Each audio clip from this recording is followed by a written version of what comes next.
My name is Debbie Brown, and I'm tickled to show you one way that I would quilt Deb Tucker's Hunter Star quilt using her beautiful Twilight Chic fabric. Every time I have a quilt to machine quilt, the first question I ask myself is, where am I going to put the ribbon candy? You see, ribbon candy is one of my favorite machine quilting patterns, so I love to see where I can put it on a quilt. When I look at this quilt, the two places that stand out for me are the thin bars of the Hunter's Star around the center diamond, and then also in the inner border. So I know I'll be quilting some ribbon candy there. I'm not sure if you can see that I have the ribbon candy marked with a stencil in this channel, so I'm going to follow along with that.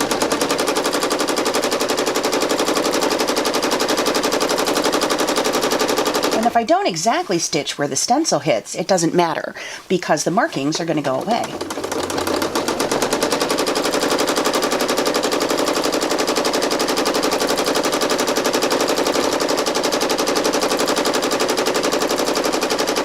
Now that I've followed the stencil for a while, I'm going to try and see if I can do ribbon candy on my own. But I see that I have an opening here that I need to mark off. So I just take a little chalk pencil and my ruler and draw a guideline in so that I don't accidentally disrupt my line of ribbon candy stitching.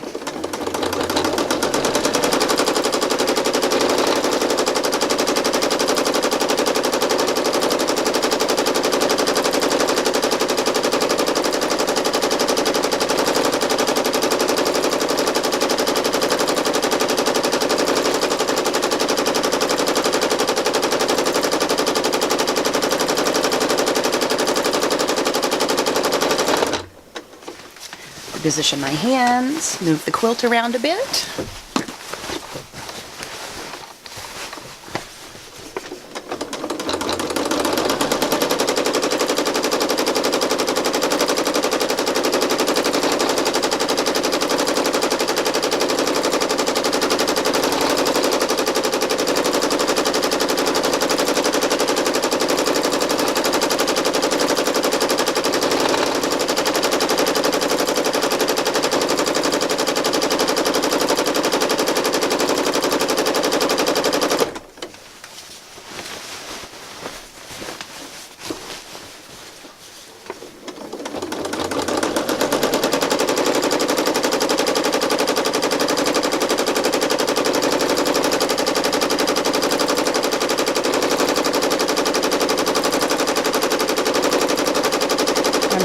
To meet up with the horizontal row of ribbon candy stitching. So I'll have to change the size of the ribbon candy so it meets in at the corner. So you see I already have my line drawn in here, and I'm going to stitch ribbon candy to both of the lines here, and then I'm going to make it shorter and shorter and shorter until it comes to a point which will mimic what's already been done down on the horizontal one.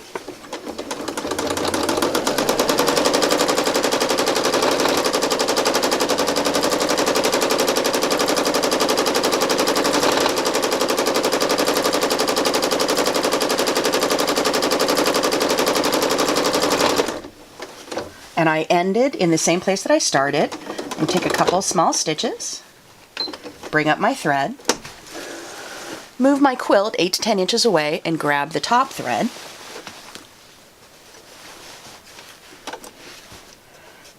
stitch down, stitch up, and catch that bobbin thread. Now I've made my knot and I can trim all of my threads at once.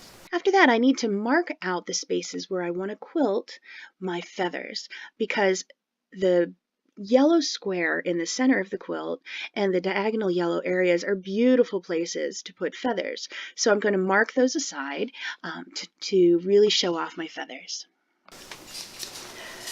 The first thing that I want to do is stitch to outline this center star.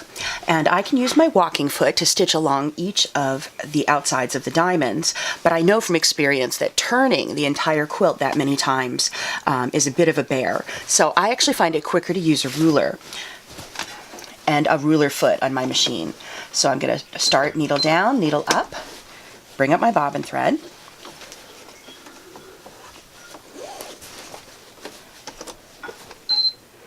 And I'm going to take a couple small stitches and place my ruler right along the edge of the diamond.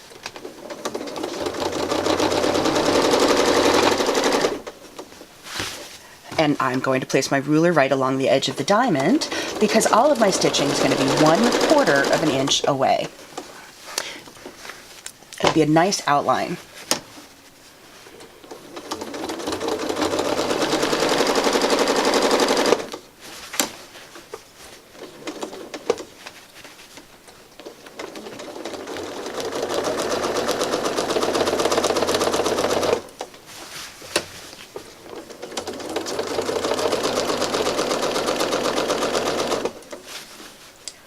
And I can join it at the end right where I started.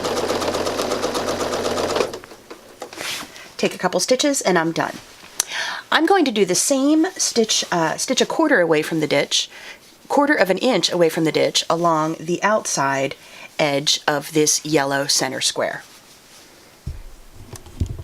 In some of the areas, I'll use a chalk pencil and just do a free form feathered spine, and in other areas I might trace a circle or a half circle.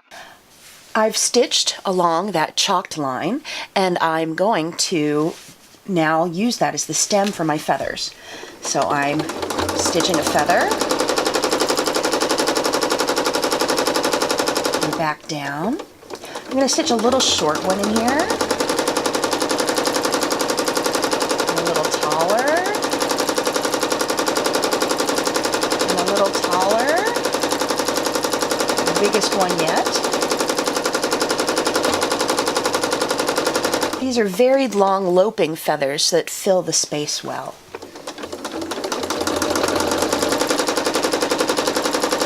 And now I can work my way down into this point.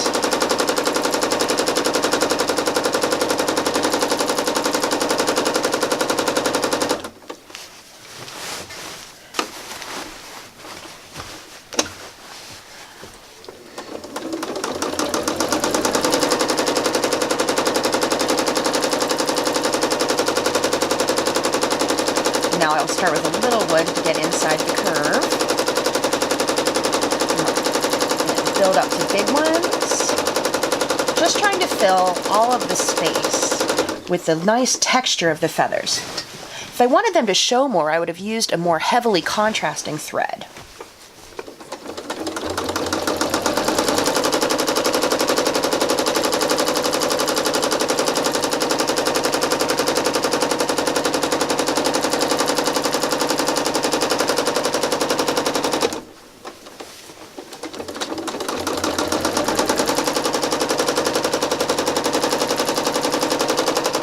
Fill into this next point.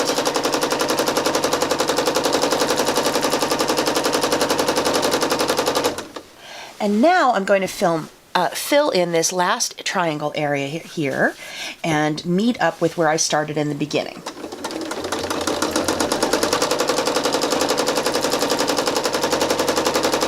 So I'm going to squeeze a few short feathers in here to fill the space.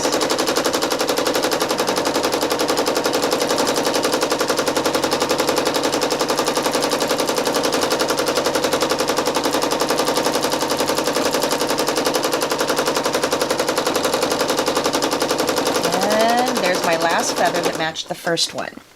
So now I'm going to do the feathers on the inside of the spine that are going toward the center star and fill that as well the same way.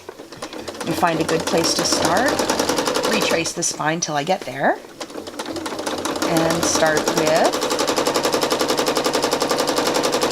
the feathers going around the inside just the same way that I did on the outside of the spine.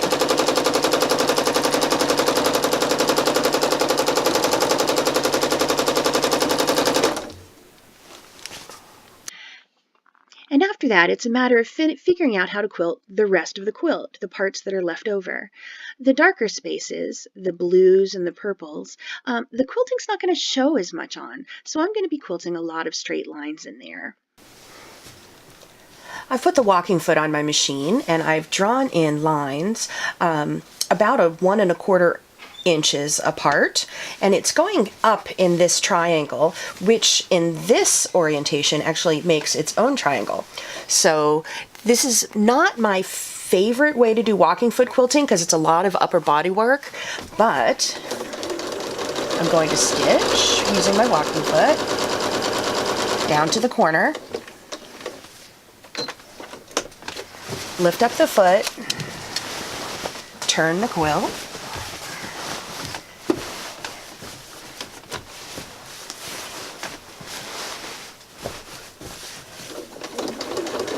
and stitch the next line.